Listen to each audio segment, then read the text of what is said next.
මං අද කතා කරන්න යන්නේ මේ පරිසරයේ ජීවත් වන කුඩා සතෙක් ගැන. එයා තමයි වෙදගුළු වෙල්ලා. තේත් පරිසර කලාපවල බහුලවම දකින්න පුළුවන් මේ පුංචි සතා පිළිබඳව ජීව විද්‍යාත්මක කරුණු සඳහන් කිරීමක් නෙවෙයි මම මේ වෙලාවේදී කරන්නේ. මේ අහිංසක සත්වයාගේ චර්යාවන් ජීවිතයට ගලප ගන්න අපිට පුළුවන් නේද කියලා මට හිතුනේ.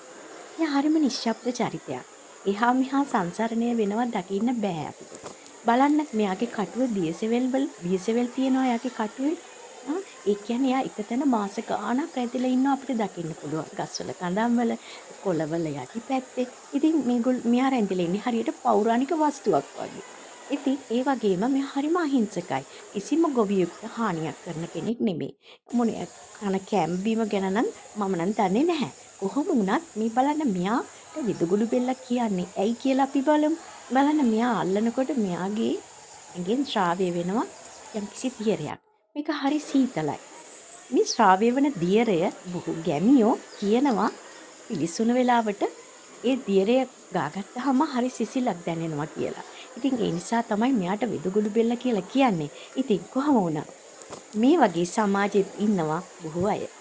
බොහොම අහිංසකයි, බොහොම නිශ්ශබ්දයි, බොහොම කාටවත් හිරිහැරයක් කරන්නේ නැහැ. නමුත් ඒ අයගෙන් යම්කිසි පුංචි හෝ සේවයක් සිදු වෙනවා. කාටවත් නොකියන කවුරුත් නොදන්න කවුරුත් අගය නොකරන. ඉතින් ඒක ගැන තමයි මම අද කිව්වේ.